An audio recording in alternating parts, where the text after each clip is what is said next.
हर ही ओम नमः शिवाय ओम नमः शिवाय ओम श्री भद्रकाली समेत वीरभद्र स्वामिनि नमो नमः मातृ पितृभ्यो नमः आचार्य अतिथिभ्यो नमः श्रीमाता ललिता त्रिपुर सुंदरये नमो नमः। శివశక్తి స్వరూపులారా, మొన్న ఒకసారి నేను వాట్సాప్ ఓపెన్ చేసి చూస్తుండగా ఒక గ్రూప్ లో ఒక మెసేజ్ వచ్చింది. ఏమిటి ఆ మెసేజ్ అంటే, కర్ణుడు చాలా మూర్ఖుడని, అతను దుష్ట చతుష్టంలో ఒకడని, అతనికి మంచిగా చూపించి ఎన్టీఆర్ కూడా అంటే నందమూరి తారక రామారావు గారు కూడా ఒక దుష్టాత్ముడు కాబట్టే కర్ణుని కూడా ఒక హీరోలా చూపించాడని పనికి మాలిన వెధవ ఎవడో పోస్ట్ చేసున్నాడు. అయితే ఇక్కడ ఏంటి విశ్లేషణ చేసుకోవాలి? ఎవడు మంచివాడైతే మనకేం పోయింది, ఎవడు చెడ్డవాడైతే మనకేం పోయింది? చరిత్రను చరిత్రలా చూడాలి కదా. మన హైందవ సనాతన ధర్మంలో ఎవరు విలన్ అంటూ ఉండరు. ఎవరి అవకాశాన్ని వారు వినియోగించుకుంటూ ముందుకు పోతారు. కాగా న్యాయము న్యాయశాస్త్రం అన్నది కేవలం మానవ లోకమునకు సంబంధించినదని, దేవలోకమునకు ఇతర 14 లోకములకు న్యాయశాస్త్రంతో పని లేదని, న్యాయశాస్త్రమును వారు అవలంబించరని ఇప్పటికే చాలా సార్లు రత్నశ్రీ హిందూ సేవా సమాజ్ తెలియజేస్తూ వస్తుంది. వారు అనుసరించేది ధర్మము. దానిని మనం అర్థం చేసుకుంటే బాగు. ధర్మం కాలానుగుణంగా మార్పులు చెందుతూ ఉంటుంది. అంటే అక్కడ ఉండే కాలమాన పరిస్థితులను అనుసరించి ధర్మం చరిస్తూ ఉంటుంది. అర్థమైంది కదా. అయితే ఆ విషయం విన్న తర్వాత నాకు కొంచెం కోపం బాగానే వచ్చింది. ఎందుకులే కోప్పడి ఏం చేయాలి, ఎవరో ఏమో చేస్తూ ఉంటారు, ప్రతిదానికి సమాధానం చెప్పవలసిన అవసరం లేదు కదా అనుకొని ఈ రోజు అటువంటి వారి కోసం ఒక సమాధానంగానే ఈ ప్రసంగం చేస్తున్నాను. కర్ణుడు నిజంగానే హీరో. నందమూరి తారక రామారావు లాంటి వ్యక్తి మన తెలుగులో నభూతో నభవిష్యత్. ఇంతకు ముందు పుట్టలేదు, మరి పుట్టబోరు. ఎందుకంటే మన తెలుగు వారికి పురాణాలు, కథలు, జానపదములు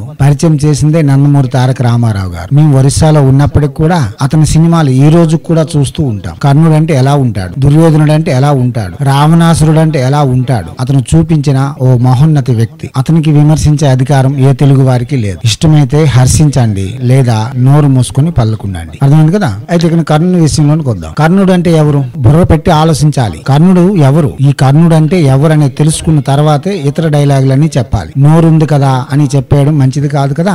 అసలు కర్ణుడు అంటే ఎవరు, అర్జునుడు అంటే ఎవరో రత్నశ్రీ హిందూ సేవా సమాజ్ క్లుప్తంగా అందించేందుకు మీ ముందుకు వచ్చింది. ఒకసారి శుంభని నిశుంభ అనే రాక్షసులు ఇద్దరు ఘోరమైన తపస్సు చేసి, మాకు ఎవరైనా సరే చంపితే ఇద్దరికి ఒకేసారి నరకాలి, ఒకే వేట్లో చంపాలి, అతనికి ఒకసారి నాకు ఒకసారి చంపితే మేము చావకూడదు అని వరాన్ని కోరుకున్నారు. ఇలా బ్రహ్మదేవుడు తదస్తు అని వెళ్ళిపోయాడు. తర్వాత ఏమైంది?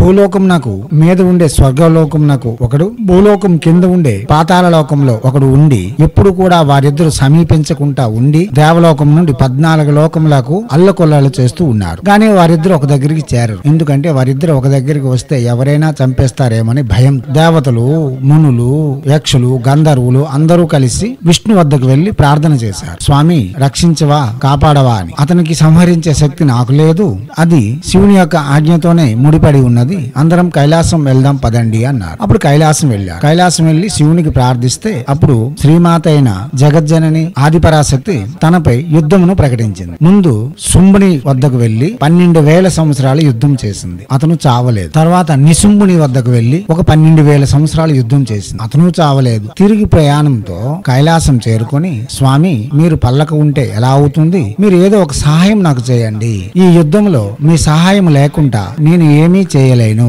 కాబట్టి మీ సహాయంను అర్థిస్తున్నాను అన్నది జగజ్జనని లోకమాత శ్రీ పార్వతీదేవి. అప్పుడు శివుడు, అతను నా భక్తుడు, నేను ప్రత్యక్షంగా యుద్ధంకి రాను గాని నేను సహాయం చేస్తాను అని చెప్పి తన జటాజూటం నుండి 2 వెంట్రుకలను నేలకు వేసి కొట్టాడు. అక్కడ మహావీరులైన వారు ఇద్దరు పుట్టారు. ఇది మనకు మరొకసారి జ్ఞాపకం చేసుకుందాం. వీరభద్రుడంతటి మహాదేవుడు, మహాప్రళయ భయంకరుడు కూడా శివుని యొక్క జటాజూటం నుండే పుట్టాడు. అటువంటి ఇద్దరు మహావీరులు పుట్టారు. ఏం చేయాలి తండ్రి అని అడిగారు. వెళ్లి మీ అమ్మకు సహాయం చేయండి అని చెప్పాడు. ఇద్దరు, ఒకడు శుంభుని వద్దకు, ఒకడు నిశుంభుని వద్దకు వెళ్లి యుద్ధం చేద్దాం రా అని ఛాలెంజ్ చేశారు. అంటే డీక్ కొట్టడం అంటారు కదా, తొడకొట్టారు. అప్పటికే వరగర్వంతో మిడిచి పడుతున్న శుంభని నిశుంభులు యుద్ధానికి సిద్ధపడ్డారు. ఎందుకంటే వాళ్ళకి వరం ఉంది కదా, చావు లేదు కదా, మరి భయపడవలసిన అవసరం ఏముంది అని యుద్ధానికి వచ్చారు. ఈ ఇద్దరు మహావీరులు శివుని జటాజూటం నుండి పుట్టారు, వీరభద్రునితో సమానులు కదా. ఈ శుంభని నిశుంభులు ఆలికేం చేయగలరు? ఇలా యుద్ధం సాగుతూనే ఉంది. ఇలా యుద్ధం చేస్తూ చేస్తూ చేస్తూ శుంభని నిశుంభ యొక్క వీపులు తగులుతూ యుద్ధం చేస్తున్నారు. అంటే వారిద్దరి యొక్క తలలు ఒకే దగ్గర ఉన్నాయి. అప్పుడు ఆది పరాశక్తి ప్రళయ ఉగ్ర రూపము దాల్చి ఒకే వేటుకి ఇద్దరు తలను నరికింది. వారి యొక్క వరం పూర్తయిపోయింది కదా, ఇద్దరు చనిపోయారు. అప్పుడు అమ్మ అంటేతో ఆడంబరం సంబరాలే కదా, ఈవిడ ఎంత చేసినా అంత గొప్ప చేయాలి. ఈవిడికి ఎప్పుడు ఆడంబర ప్రియ, ఎందుకంటే విష్ణు యొక్క స్వరూపం కదా. అతను అలంకార ప్రియ, ఈమె ఆడంబర ప్రియ. ఈ ఆడంబరాలు, భజనలు, స్తోత్రాలు, పట్టణాలతో ఈమెకు కైలాసం తోడుకుని వెళ్ళారు. కైలాసం తోడుకుని వెళ్ళిన తర్వాత శివుడు, అందరూ సరదాగా ఉన్నారు. ఇంతలో శివుడు అన్నాడు, నాన్న మీ ఇద్దరికి ఇచ్చిన పని పూర్తయిపోయింది కదా, వచ్చేయండి అన్నాడు. అప్పుడు ఏం చెప్పారు వారిద్దరు?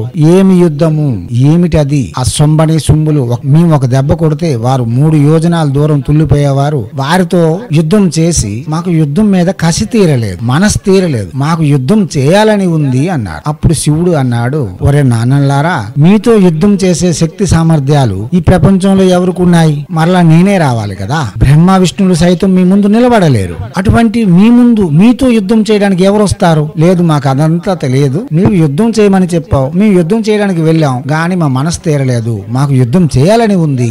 మాకు పుట్టించావు కాబట్టి మా యొక్క మనస్కామ్యమును తీర్చే బాధ్యత కూడా నీదే. ఏం చేస్తావు చేయి, గాని మేము యుద్ధం చేయాలి అంటున్నారు. అప్పుడు మీతో ఎవరు సరిపోతారా నాన్న?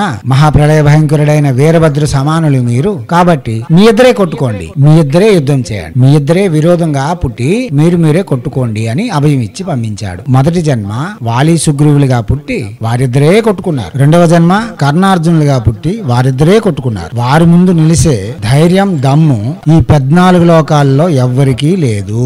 అర్థమైంది కదా? ఎందుకంటే వారు శివుని యొక్క జటాజూటం నుండి పుట్టారు. వీరభద్రుని యొక్క జన్మకు కారణమైన జటాజూటం నుండి వీరు కూడా పుట్టి ఉన్నారు. వీరు వీరభద్ర సమానులు. వారికి ఎదురుగా నిలిచి వారిని నిర్వహించే శక్తి బ్రహ్మ విష్ణువులకు సైతం లేదు. ఏం చేయాలి? వారిద్దరికే యుద్ధం పెట్టుకున్నారు. అప్పుడు ఇంద్రునికి వాలి, సూర్యుని యొక్క సంతానముగా సుగ్రీవుడు జన్మ తీసుకున్నారు. వాలి భగవంతునిచే మరణిస్తాడు కాబట్టి ఇంద్రుడు అతనికి ఒక హారం ఇచ్చాడు. ఎవరైనా సరే నీ ఎదురుగా ఉంటే వారి యొక్క శక్తి మొత్తం నీలోనికి వచ్చేస్తుంది అని. ఏదేమైనప్పటికీ వాలి ముందు నిలవడానికి ఎవరు సాహసించలేదు. రావణాసురుడే అతని ద్వారా ఓడిపోయాడని రామాయణంలో చెప్పబడుతూ ఉంది. వారిని ఎదిరించడం అంత సాధ్యం కాదని, సాక్షాత్ శ్రీరామచంద్రుడే వెనకమారు నుండి కొట్టాడని ఇప్పటికి కూడా అది ఒక మచ్చ తునకల మిగిలిపోయిందిగా చాలా మంది పండితులు, వేదాంతులు దానిపై తర్కవాదము చేస్తూ ఉంటారు. శస్త్రములు, అస్త్రములు వాటి యొక్క విధానములు వేరుగా ఉన్నాయి. అధర్వణ వేదమును అనుసరించి మరియు అస్త్రశస్త్ర ప్రయోగముల గురించి విపులీకరంగా చెప్పబడి ఉన్నది.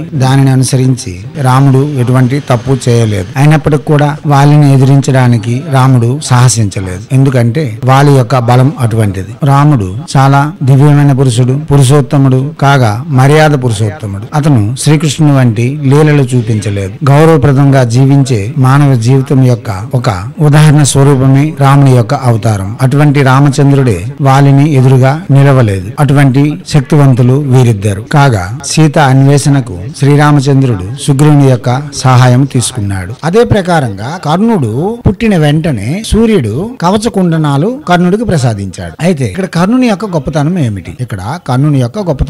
ఇప్పుడు తెలుసుకోవాలనుకుంటున్నాం కదా. ఈ ప్రసంగం చేసేదే కర్ణుని యొక్క గొప్పతనం తెలుసుకోవడం కోసం. అయితే జన్మల సంపర్కం కొంతమందికి ఉంటుంది. అది రుణానుబంధ రూపేణా ఉంటుంది. దానిలో ప్రప్రథమమైనది భార్యాభర్తలు, రెండవది గురు శిష్యులు, మూడవది నేస్తం. భార్యాభర్తలు రుణం తీరిపోతే విడిపోవచ్చు. గురు శిష్యులు ఎవరో ఒకరు మోక్షం పొందినా, పరమావతి పొందినా విడిపోవచ్చు. గాని నేస్తం అన్నది విడరాని బంధము, జన్మల బంధము అని శాస్త్రములే చెబుతున్నాయి కదా. అయితే ఈ 14 లోకాలలోను 4 యుగాలలోను కల్పోద్భవ కల్పాంతౌ ఏకేన పురుషోత్తమః అని అన్నది కదా శాస్త్రం. ఈ కల్పం సముద్భవించిన నుండి కల్పం అంతమయ్యేంత వరకు ఏకైక పురుషోత్తముడు శ్రీరామచంద్రుడు. శ్రీరామచంద్రునికి నేస్తం సుగ్రీవుడు. ఆ సుగ్రీవుడే మరు జన్మలో కర్ణునిగా జన్మించాడు. పోనీ గత జన్మ వాసన వలన కర్ణుడు ఏమైనా సరే దుష్టుడుగా పుడతాడు అంటే సాక్షాత్ పురుషోత్తమునికే అతను నేస్తం కదా.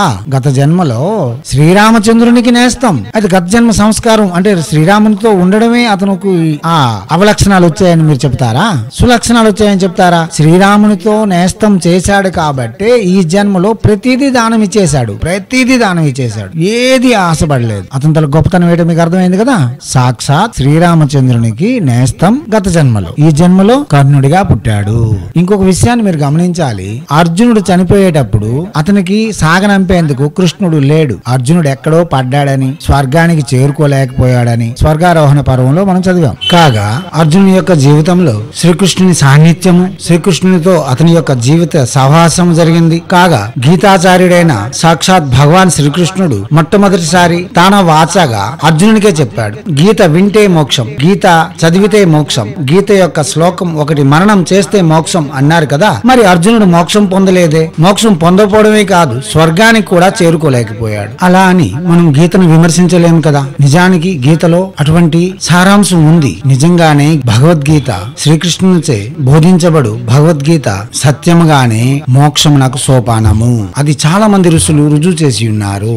గాని కర్ణుడికి భగవాన్ శ్రీకృష్ణుడు స్వయంగా బ్రాహ్మణ వేషంతో వెళ్లి కర్ణుడి దగ్గర నిలబడి నాన్న దానం ఈ అని బంగార పన్నుని దానంగా తీసుకున్నాడు. అప్పుడు కర్ణుడు అడిగాడు, దేవాది దేవా మహాదేవా కృష్ణ భగవాన్, ఈ సమయంలో కూడా నువ్వు దానం అడుగుతున్నావా? నేను ఏ పరిస్థితిలో ఉన్నాను? నా కొడుకులు చనిపోయారు, రథసారథి చనిపోయాడు, రథం కూలిపోయి ఉంది, అర్జునుడు బాణాల మీద బాణాలు వేస్తూ ఉన్నాడు, ఒక క్షణంలో నేను చచ్చిపోతానో బతుకుతానో తెలియని పరిస్థితిలో ఉన్నాను. ఇటువంటి పరిస్థితుల్లో కూడా నువ్వు వచ్చి నాకు దానం అడుగుతున్నావు తండ్రి, నువ్వెవరో నాకు తెలియదా? నువ్వు బ్రాహ్మణ వేషం వేసినంత మాత్రమున నేను పోల్చలేనా అని అడిగినప్పుడు భగవాన్ శ్రీకృష్ణుని కంటి వెంబడి ధారలుగా కన్నీరు కారిందట. నీవు జన్మంతా దానం చేశావు, జన్మంతా దానం చేశావు, గాని నారాయణుడికి సమర్పణ చేయలేదు. యజ్ఞము, తపస్సు, దానము ఏమి చేసినా ఆవాహనం నజానామి నైవ జానామి పూజనం విసర్జనం నజానామి క్షమస్వ పరమేశ్వరం యదక్షరం పరిభ్రష్టం మత్రహీనం చేద్భవే మంత్రహీనం క్రియాహీనం భక్తిహీనం సురేశ్వర యద పూజితం మయా దేవా పరిపూర్ణం తదస్తు మే కార్యేణ వాచా మనసంద్రియర్వా బుద్ధ్యాత్మనా వా ప్రకృతి స్వభావ కరోమి యజ్ఞై సకలం పరస్మై నారాయణాయేతి సమర్పయామి నారాయణాయేతి సమర్పయామి నారాయణాయేతి సమర్పయామి. ఏ యజ్ఞం చేసినా, యాగము చేసినా, పూజ చేసినా, వ్రతము చేసినా, కృతువులు చేసినా, అశ్వమేధ యాగము చేసినా చివరిలో నేను చెప్పే మంత్రాలన్నీ భ్రష్టం, నేను చేసే క్రియ భ్రష్టం, నేను చెబుతున్న ముహూర్తము భ్రష్టం, నీవే నిజం. కాబట్టి నేను తెలిసి తెలియక నా కాలు చేత, చేతుల చేత, మనస్సు చేత, బుద్ధి చేత చేసే కర్మలన్నీ నారాయణ నీకు సమర్పణ చేస్తున్నాను అని చెబుతాం కదా. మరి నీవు జీవితాంతం దానాలు చేశావు, ఒకరోజు కూడా నారాయణుడికి సమర్పణ చేయలేదు కదా. మరి నీవు నారాయణుడికి సమర్పణ చేయకపోతే అది నీకెలా చెందుతుంది? నీవు కైలాసం ఎలా చేరుకుంటావు? కాబట్టి నారాయణుడే స్వయంగా నడిచి నీ దగ్గరకు వచ్చాడు. నారాయణుడే స్వయంగా నడుచుకుంటూ వచ్చి సమర్పణ తీసుకోవడానికి వచ్చాడు. నిన్ను మోక్షమునకు పంపించేందుకే నారాయణుడే నీ చెంతకు వచ్చాడు అని శ్రీకృష్ణ భగవానుడు సమాధానం ఇచ్చాడు. అటువంటి వాడు కర్ణుడు. అర్థమైంది కదా? అటువంటి వాడు కర్ణుడు. ఇంకా చెప్పుకుందాం, ఇప్పటికే ప్రసంగం పెద్ద అయిపోతుంది కదా, ఇంకా చెప్పుకుందాం. అయితే ఇప్పుడు కర్ణుని యొక్క మంత్రం చెప్పుకుందాం. ముందుగా శ్రీ కర్ణ మంత్రం ఓం హ్రీం శ్రీం క్లీం థాయ్ ఓం గంట కర్ణ మహావీర్ లక్ష్మి పూరయ పూరయ సుఖ సౌభాగ్యం కురు కురు స్వాహ. మంత్రం మరోసారి ఓం హ్రీం శ్రీం క్లీం థాయ్ ఓం గంట కర్ణ మహావీర్ లక్ష్మి పూరయ పూరయ సుఖ సౌభాగ్యం కురు కురు స్వాహ. మంత్రం మరోసారి ఓం హ్రీం శ్రీం క్లీం థాయ్ ఓం గంట కర్ణ మహావీర్ లక్ష్మి పూరయ పూరయ సుఖ సౌభాగ్యం కురు కురు స్వాహ.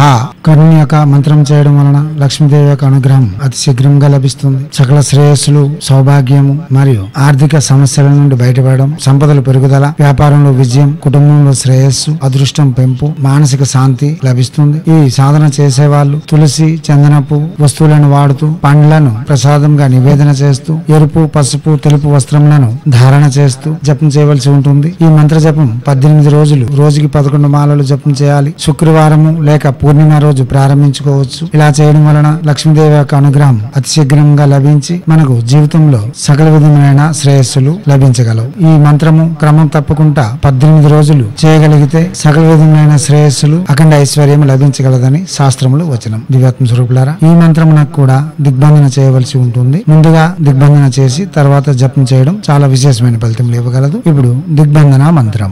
ఓం హ్రీం క్లీం థాయ్ థా సర్వదిశాం సురక్షితం కురు కురు స్వాహ. మంత్రం మరోసారి. ఓం హ్రీం క్లీం థాయ్ థా సర్వదిశాం సురక్షితం కురు కురు స్వాహ. మంత్రం మరోసారి. ఓం హ్రీం క్లీం థాయ్ థా సర్వదిశాం సురక్షితం కురు కురు స్వాహ. ఈ దిగ్బంధన మంత్రమును కేవలం 11 సార్లు జపం చేసుకుని ప్రత్యక్షంగా మంత్ర జపం చేసుకోవచ్చు. రుద్రాక్ష స్ఫటికము రక్తచందనమాల శ్రేయోదాయకము, ఎర్రని వస్త్రములు పసుపు తెలుపు వస్త్రములు శ్రేయోదాయకం. దివ్యాత్మ స్వరూపులారా అవగాహన పెంచుకొని జపములకు ఉపక్రమించండి. అయితే కర్ణుని గురించి మరి కొంచెం చెప్పుకుందామా?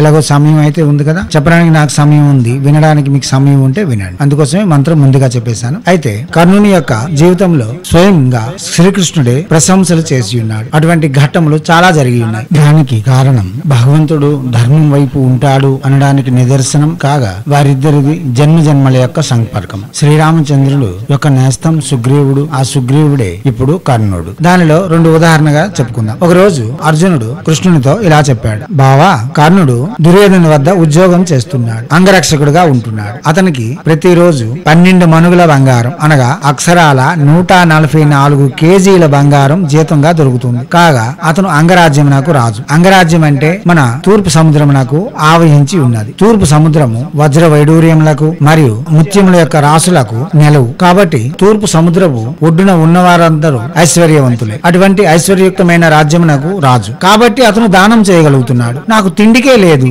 కాబట్టి నేను దానం చేయలేకపోతున్నాను, నాకు ఉంటే అంతకంటే బాగా చేస్తాను అన్నాడు. అప్పుడు కృష్ణుడు నవ్వి కర్ణుడే, అర్జునుడు అర్జునుడే, కర్ణునిలా ఎవరు చేయలేరు అన్నాడు. బావా, నాకు లేదు కాబట్టి చేయడం లేదు, ఉంటే నేను కూడా చేస్తాను, ఉంటే నేను కూడా చేస్తాను అని ప్రగల్భాలు పలికాడు. అప్పుడు కృష్ణుడు సాయం సంధ్య వేళ అనగా సూర్యుడు అస్తమించుతున్న సమయంలో అర్జున తిరిగి వద్దాం పద అని ఒక వైపు తీసుకుని వెళ్ళాడు. అక్కడ దగదగా మెరుస్తున్న ఒక కొండను చూపించాడు. ఏటి బావాది అలా మెరుస్తుంది అంటే, నీవు అన్నావు కదా ధనం ఉంటే దానం చేస్తానని, అదిగో బంగారం కొండ ఇచ్చేశాను, తీసుకో. ఇప్పుడు నువ్వు బంగారం కొండ కలిగి ఉన్నావు, నీవు ఇప్పుడు దానం ఎలా చేస్తావో చేసుకో అన్నాడు. అప్పుడు అర్జునుడు ఏం చేశాడు? అక్కడ ఉండే 10 ఊర్లు తిరిగి స్వర్ణకారులు అంటే మా విశ్వకర్మలకు పిలిచి ఆ బంగారము కొండలో 10 గ్రాములు చొప్పున ముక్కలను తెగేలా తెగ్గొట్టించి అక్కడ ఉండే జనాలందరినీ ఒక క్యూ సిస్టమ్ లా వరుస క్రమంలో నిలబెట్టి మనిషికి 10 గ్రాములు చొప్పున ఇస్తాను, అర్జునుడు దానం చేస్తున్నాడు కాబట్టి ఒక 1000 మంది పని వాళ్ళు ఆ బంగారంను కొలత మీద నరికి పెడతారు.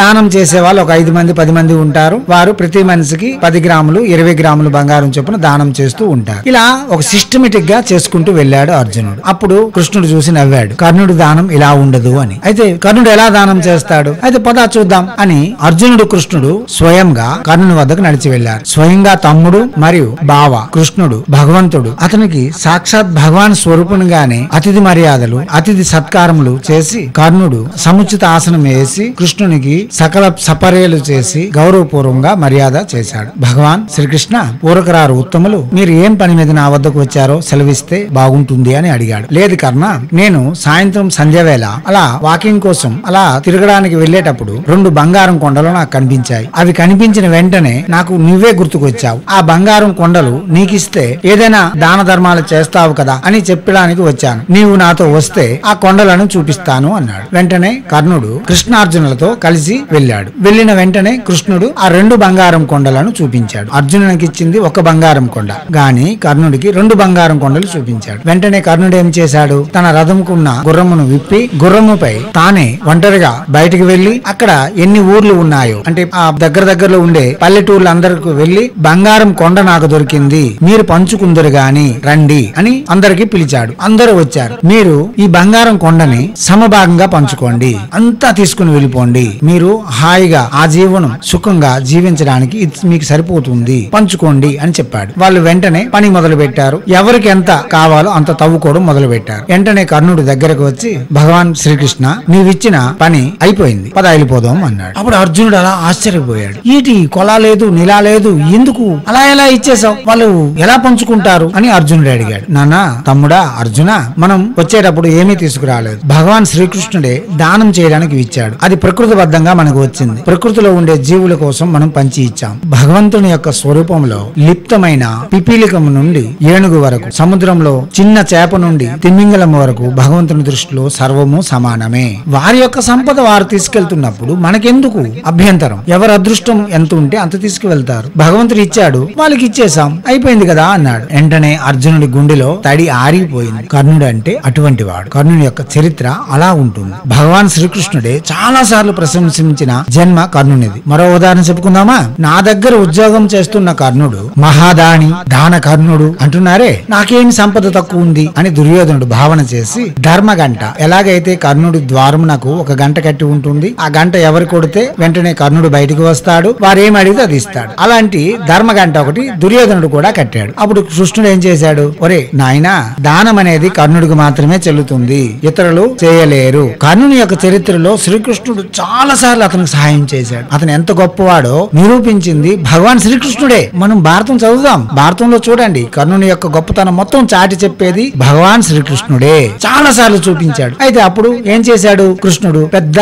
వర్షం వచ్చేలా చేసేశాడు. వారం రోజులైంది, ఎడతెరుపు లేని వర్షం, ముసురు, ఎక్కడ చూసినా వడగళ్ల వాన, గాలి. వారం రోజులైంది వర్షం పడుతూనే ఉంది. ఇంతలోగా ఒక బ్రాహ్మణ వేషం వేసిన శ్రీకృష్ణ భగవానుడు తిన్నగా వెళ్లి దుర్యోధను యొక్క గంట కొట్టాడు. దుర్యోధనుడు బయటికి వచ్చాడు. ఏం కావాలి చెప్పు అన్నాడు అహంకారంతో. అప్పుడు స్వామి, నా కూతురికి పెళ్లి చేస్తున్నాను, సకల విధములైన ఆహార పదార్థములు అంటే వివాహమునకు కావలసిన సామాగ్రి మొత్తాన్ని సమకూర్చుకున్నాను, గాని నాకు కావలసింది ఒక్కటే. ఏమిటంటే చుట్టాలందరూ రేపు ఉదయానికి వచ్చేస్తారు, వారికి వండి పెట్టడానికి కర్రలు లేవు. వారం రోజులైంది వర్షం పడడం వలన ఎక్కడ కూడా కర్రలు దొరకడం లేదు. రేపు వచ్చే నా బంధువులకు నేను వండి పెట్టాలి అంటే నాకు కర్రలు కావాలి. నాకు డబ్బు బంగారం పదార్థములు ఏమీ అవసరం లేదు, నాకు కావాల్సింది కర్రలు అని చెప్పాడు. అప్పుడు దుర్యోధనుడు కింద మీద చూశాడు. ఆలోచన ఏమీ తోచలేదు. వెంటనే ఏం చెప్పాడు, నీకు కావాలంటే బండెడు బంగారం ఇచ్చేస్తానే గాని కర్రలు నాకు అడకు అని చెప్పాడు. దానికోసం అని ఎందుకు కట్టావు ధర్మగంట, ఇప్పే అన్నాడు. కర్ణుడు అయితే ఇచ్చేస్తాడా? కర్ణుడు ఇవ్వగలడు,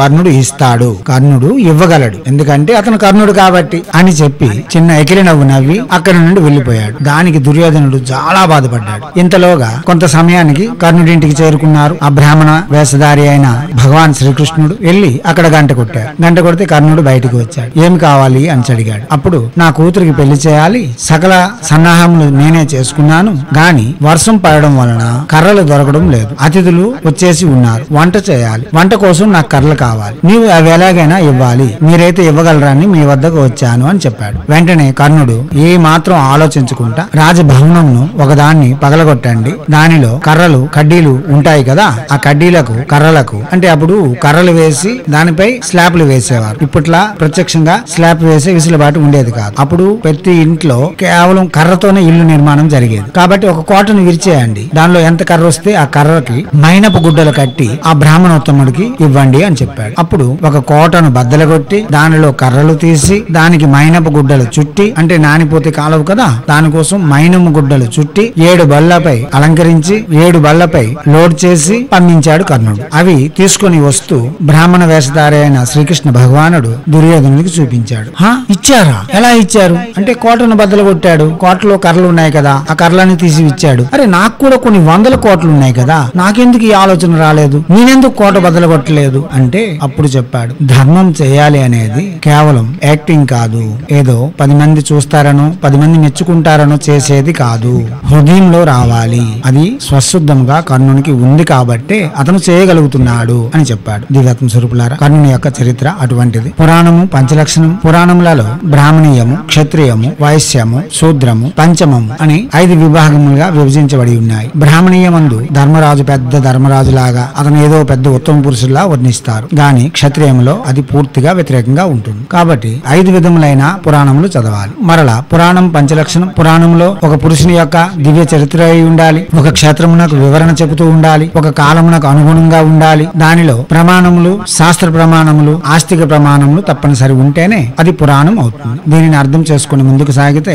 హైందవ సనాతన ధర్మ ఋషులు మన కోసం, మన జీవితాలు తేజమయం కావడం కోసం చరిత్రలు అందించారే తప్ప కాలక్షేపానికి అయితే కాదు. హైందవ సనాతన ధర్మ ఋషులు చేసే ప్రతి పనిలోనూ అర్థము, అంతరార్థము, మన యొక్క తేజస్సు ఇమిడి ఉంటాయి. దివ్యాత్మ స్వరూపులారా, చేయండి, చేసి తగు ఫలితమైన పొంది ఎనలేని భోగభాగ్యములతో ఆనందకరమైన జీవితం కొనసాగించాలని హైందవ సనాతన ధర్మ ఋషులు మనకు అందించిన విద్యలు వినియోగించుకోవడంలోను, భారతీయ సంస్కృతి సాంప్రదాయాలు కాపాడడంలో ముందంజలో ఉండాలని కోరుతూ ఎప్పుడూ మీ సేవలో రత్నశ్రీ హిందూ సేవ సమాజ్ ఆచార్య భీమసింగ్ రవికుమార్ ఆఫ్ నిఖిలానంద సాగర్ మహారాజ్.